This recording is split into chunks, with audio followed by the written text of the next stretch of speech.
अस्सलाम वालेकुम, क्या हाल है आप लोगों के? कैसे हैं आप लोग? अल्हम्दुलिल्लाह सब ठीक ठाक खैरियत से हैं। Another Saturday ahead. आज बहुत मसरूफियत है। आज हम जा रहे हैं मक्का सेंटर, जहां पे हम लेंगे दुल्हनों के कपड़ों, बेसिकली कपड़े पसंद किए जाएंगे, उनका जो मेजरमेंट्स है वो दी जाएगी और फिर फाइनल डिसीजन होगा, यानी कि शादी और वलीमे के कपड़े। फातिमा और कुलसुम हमारे साथ होंगे, तो चलिए चलते हैं।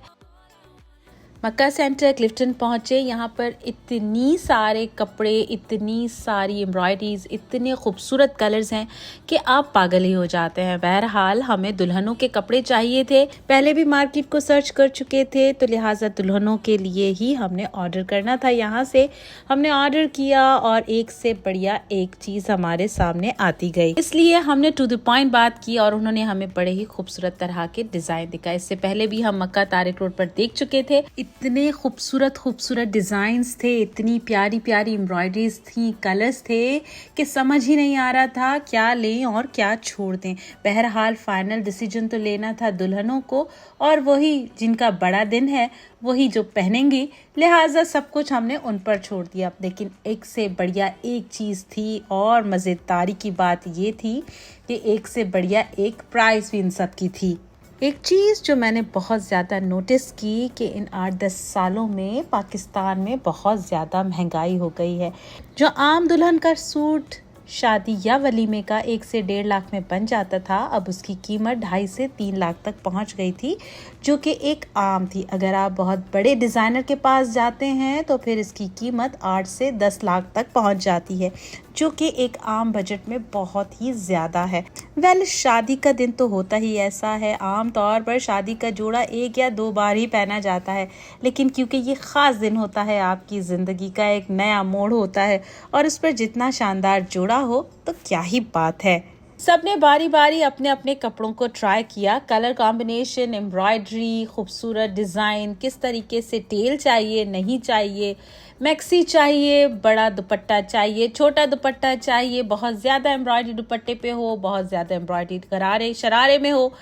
एनीवेज बहुत सारी चीज़ें थी जिन्हें हमने देखते गए। एक से बढ़कर एक चीज़ सामने आ जाती है जब आप बैठते हैं ना इस तरह के मामलात में।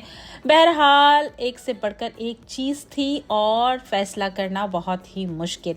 दुल्हनें साथ थी, उन्होंने डिसाइड करना था कि वो अपने बड़े दिन यानी कि अपने बिग डे पर क्या वेयर करेंगी।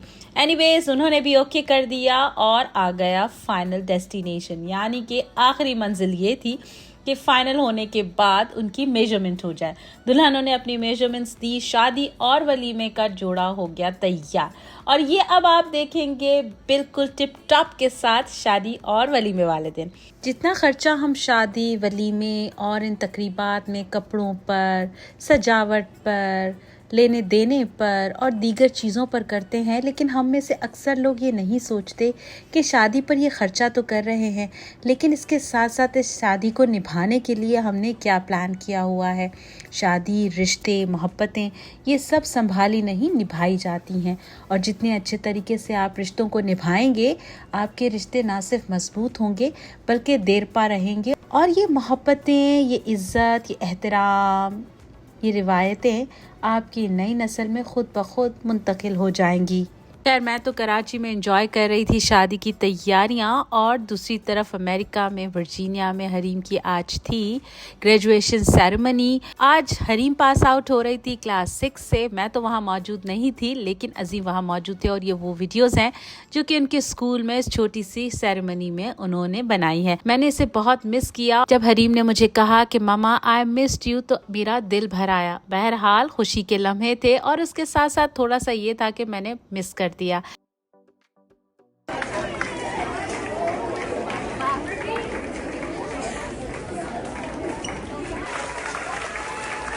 Thank you. You may be seated.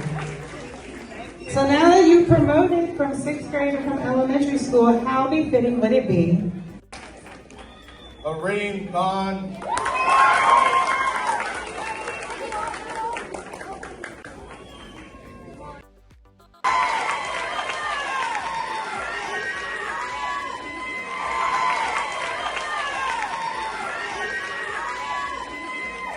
दिन भर तैयारियां करते शॉपिंग करते करते हम बहुत ही थक गए थे और अब खाने का इरादा बनाया था हमने और आज हमारी चॉइस थी मांदी हाउस। वसी रकबे पर फैला हुआ ये खूबसूरत सा रेस्टोरेंट बहुत ही खूबसूरत और ज़बरदस्त लोकेशन पर था। हम यहाँ पहुँचे तो मुझे यहाँ का एम्बियास और भी बहुत अच्छा लगा। चारों तरफ लोग अपनी अपनी मस्तियों में टोलियों में घूम रहे थे। रेस्टोरेंट में बैठने का बिठाने का एम्बियास इतना अच्छा है कि बस दिल चाहता है कि सिर्फ इन पर देखूं। हम हलाल के चक्कर में होते हैं ना, इस वजह से हम बहुत कम ही जगहों को एक्सप्लोर कर पाते हैं खाने के हवाले से। पूरा रेस्टोरेंट फर्शी नशीन है, बहुत ही ज़बरदस्त। चप्पल उतार कर हम अंदर बैठे। जब तक हम ऑर्डर करते अपने खानों का, बच्चों को कहाँ बैठना था, वो तो ऐसे दौड़ लगाए फिर रहे थे। ये तो मुझे बाद में मालूम हुआ कि मांदी हाउस में बच्चों के लिए एक प्ले एरिया भी बना हुआ है। तब मुझे समझ आई कि बच्चे मांदी हाउस क्यों लगा के बैठे हुए थे। बहुत ही खूबसूरत रेस्टोरेंट है। जब तक बच्चे थोड़ा सा खेलते तब तक हमारा खाने का ऑर्डर भी आ ही गया। हमें आज इरादा बनाया था कि हम फिश मांदी खाएंगे, लेकिन जनाब जब हम यहाँ पहुँचे तो पता चला वीकडेज की वजह से आज फिश नहीं है। मटन मांदी का ऑर्डर दिया, उसके साथ कबाब प्लेटर का ऑर्डर दिया। खाना आ गया था, इतना मज़ेदार, इतना जायकेदार और इतना प्यारे तरीके से प्रेजेंटेबल खाना कि बस देखकर ही खाने को मुंह में पानी भर आता है। बहरहाल पाकिस्तान में यही तो खानों के मज़े हैं कि आप जो चाहें दिल खोल कर और बग़ैर किसी झंझलाहट के मंगवा सकते हैं। खाने के बाद ऑर्डर किया मीठे का और यहाँ भी मीठा था कुनाफा विद क्रीम था, इतना मज़ेदार मीठा। हर रेस्टोरेंट ने कुनाफे को एक अलग ही शक्ल और जायका दिया हुआ था। बहरहाल खाना मज़ेदार था और हमने तो खूब रच कर खाया खाना। 100% ये है कि मैं जब वापस यूएस जाऊंगी तो मेरा 8 से 10 पाउंड वज़न बढ़ चुका होगा। आहिस्ता आहिस्ता रात ढल रही थी और घर पहुंचे तो पता चला उसामा और आयशा दोनों अपने हॉस्पिटल से आ गए हैं। और कराची के ढाबों की चाय का तो मज़ा ही कुछ और है। क्या बेहतरीन चाय, क्या बेहतरीन जगह और क्या बेहतरीन शहर। खस्ता खस्ता पराठों के साथ चाय हो कड़क तो क्या ही मज़ेदार और क्या ही लजीज बात है। बहरहाल लूडो देखा, लोग खेल रहे थे तो लूडो की तलब भी हो गई और हमने भी मंगवा लिया लूडो खेलते खेलते वक्त का पता ही नहीं चला। 4 बज गए हैं। ये व्लॉग यहीं पर ख़त्म कर रही हूँ। आपको कैसा लगा ये वीडियो मुझे ज़रूर बताइए। अपना ख्याल रखिए, दुआओं में याद रखिए। मिलेंगे एक और वीडियो में, तब तक के लिए अल्लाह हाफ़िज़।